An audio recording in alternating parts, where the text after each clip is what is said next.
Thanks for joining us again for day 2 of the Holy Week recap. This is Tuesday of Holy Week, and we pick up right where we left off of Jesus overturning the tables in the temple and cursing the fig tree. And Brian, I think it's important to start where we left off from verse 18 of Mark chapter 11. The chief priests and the scribes heard this, Jesus saying, I'm going back here, Jesus saying, my house should be called a house of prayer for all nations, but you have made it a robber's den. Verse 18 says, the chief priests and the scribes heard this and began seeking how to destroy him, for they were afraid of him. I think that's a key component. For the whole crowd was astonished at his teaching. That was really the turning point in Holy Week, to where it started the revolt in full swing. Yeah. There were already people who were skeptics, but now we're cooking with gas. 100%. Now the hundreds of thousands of people hundreds and hundreds and hundreds of thousands of people who were descending upon Jerusalem for this most holy week. They all knew who Jesus was. Sure. And for the most part, they saw him as a feeder of the hungry, a healer of the poor. They saw him as a teacher to those who weren't educated. They sensed his compassion. And so the only people you see really getting fired up, furious with Jesus are the religious leaders, the Pharisees, the Sadducees, and the Sanhedrin. And so, no wonder they were afraid of him. They wanted him dead and quiet because he threatened their power control over Israel. But they were afraid of him because if they tried anything, they're not going to outnumber the hundreds of thousands of people who were there. Right. So, but that's the whole thing that Jesus had been set up this whole time. He knew as he entered Jerusalem, he's going into the fire where the people there, the leadership that hated him, were going to be able to kill him. So we pick up on Tuesday. Jesus and his disciples go get some rest. They go to sleep, and then what happens is they come back out, and the fig tree he cursed is now withered up.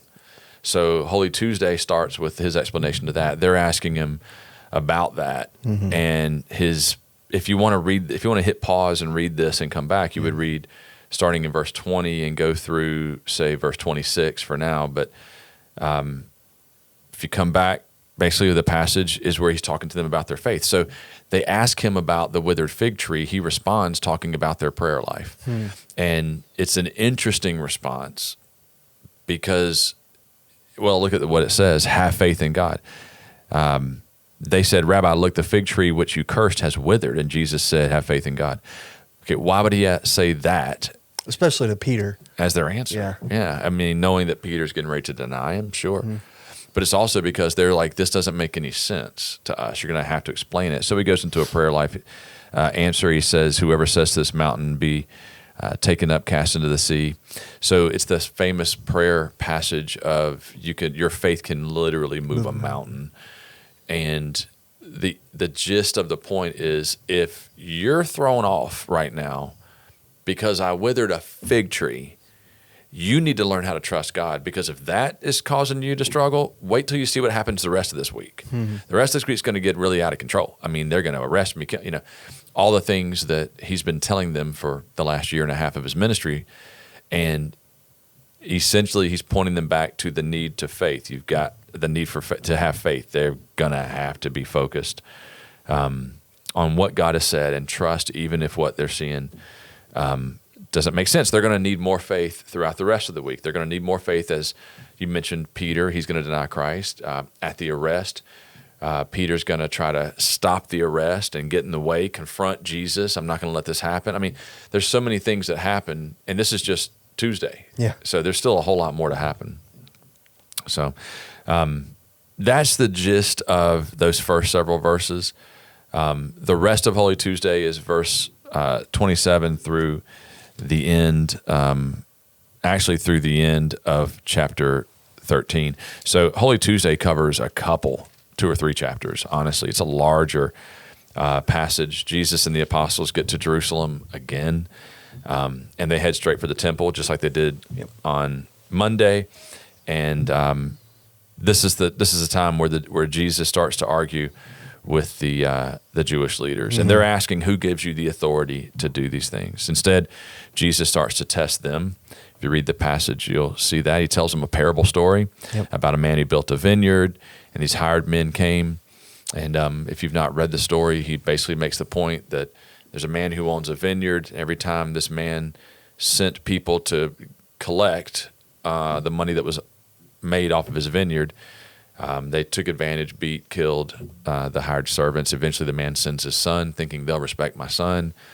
But instead, the workers killed the son too. He's clearly making the point, God has given us something. We've sent prophets. We've sent the word of God, and you've done nothing that you should have done. You've not responded the way you ought to have.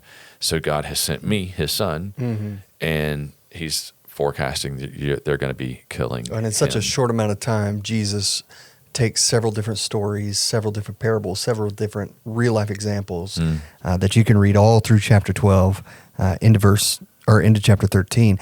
And Jesus is giving so much life, wisdom, advice, ways to live in such a short amount of time. Mm-hmm. And I can only imagine being a disciple and being there for all of it. And it's like you're drinking from a fire hydrant, and how so much of their time following Christ was more of a slow roll. They're just walking from town to town, not knowing what is next. And then all of a sudden, Jesus lets it rip. And in just a short amount of time, you get so much. There's a lot. So much. Especially for Mark. I mean, Mark drags out 3 years over the course of like 10 chapters. And then we go through like 1 week in 6 chapters. Yeah. I mean, he puts a lot of emphasis into this final week. So, you see the leaders are trying to trap Jesus left and right. They're asking him about a woman whose husband dies, and she has 7 husbands in a row die.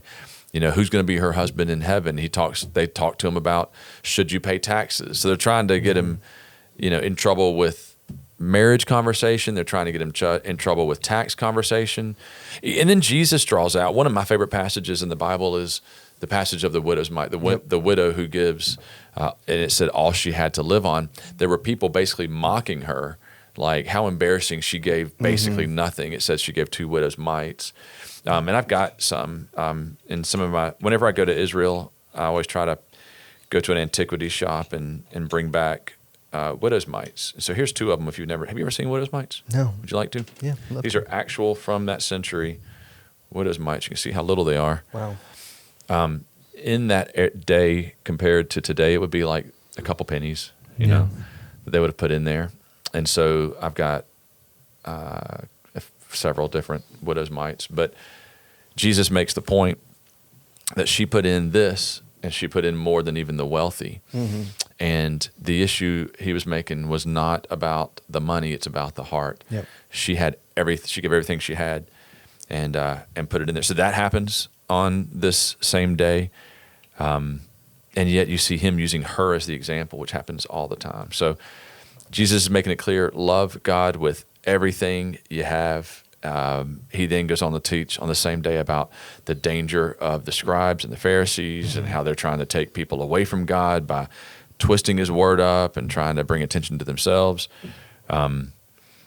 And in all of these answers, he's making it clear that he is not going to align himself with the government. They ask, like I said a minute ago, should you have to pay taxes if you're a Christian?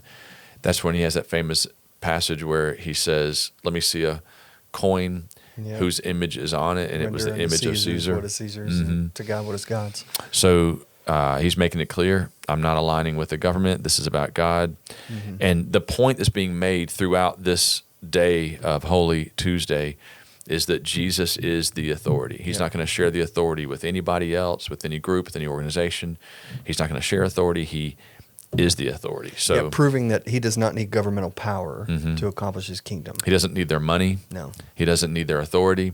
He doesn't need any groups, what do you want to call it, like endorsement. He's God without them. Yep. He doesn't need anybody else, and people had better align with him. So to kind of bring this devotion to a close for Holy Tuesday, what does this mean for us?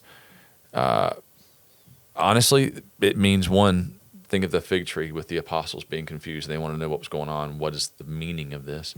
There are going to be things in your life that will completely confuse you. your responsibility is to trust God. Yep. So when things are happening around you that you don't understand, make sure you trust God. Now, that doesn't mean just close your eyes and say, I believe. What that means is go to his word and trust what his word says. Trust what God is up to. Trust, especially when it doesn't make any sense. He's right, you're wrong. If you're confused, that's your fault, not his, right? But soon his purposes will be revealed. And that's what the apostles learned. I mean, they could look back and say, yeah, do you remember that day we were so confused about the fig tree? We had totally forgotten what God had said to Jeremiah, Hosea, and Joel. Yep. We had totally forgotten the purpose of the people of God is to bear fruit even when we don't feel like it, even when it's out of season. We had totally forgotten. But now in hindsight, we connect the dots. We were wrong. God was right. That's a big takeaway for Holy Tuesday. Yeah. When you're confused, trust God. That's it. Best summarized in a quote from Charles Stanley: obey God and leave all the consequences to him. And everything works out. So much easier to say than do, man. Oh my gosh. Like sitting here on a podcast, we're like, yeah, that's right. Yeah. Trust God. Doesn't matter, but with rubber meets the road. Some of what we've been dealing with around the church for the last couple of weeks, and we're walking through some very awful situations with folks in our congregation. And I've been saying to some of these folks that are dealing with terrible things, theology is easy until you have to live it, right? When you start living theology, it really challenges what you believe. Yep. So this is what the apostles were going through here.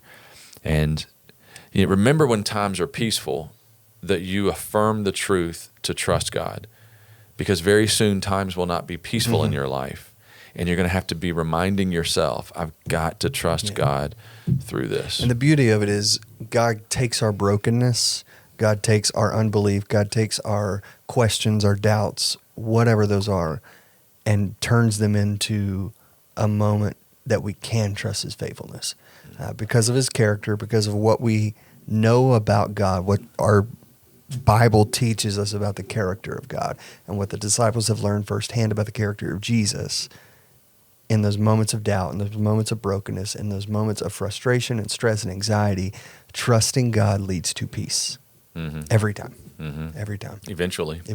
Yeah, it may not happen just like that, but it will come. I think a lot of times when I'm trying to sort something out, it's helpful to go to an extreme, right? So, for example, in this example, trust God even when it doesn't make sense. Think of the martyrs. I think of the guys, Jim Elliot, Nate Saint, Pete Fleming, Roger Yadarian, that were down in the Amazon in the 50s, and they were trusting God, and it cost their lives. Yep. Their wives were back radioing them, wondering why they weren't answering, not knowing they had been speared by this tribe. And we say to them, well, you just got to trust. Like, that's not going to sit well. No. Not until later you find out that one of the wives went back to that village. I'm the widow of one of the men you killed, and led the whole village to Christ. Yeah. I mean, a lot of time passed and a lot of effort. But then you go, wow, those martyrs, their blood really fueled the growth of faith in that part of the world that had never heard of Christ and killed these men, martyred them.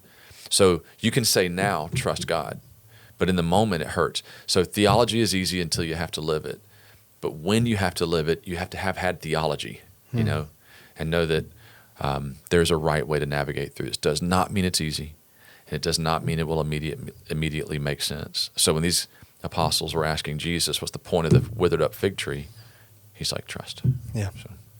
Tomorrow we pick up on Spy Wednesday, where things... It's like your favorite one, isn't it? I like Spy Wednesday. Just because it's called Spy? Yeah, that's pretty cool. I mean, find another organized religion that has the word spy in it. Exactly, man. We're the best. Pretty cool. We look forward to seeing you tomorrow as we continue our Holy Week recap. See ya.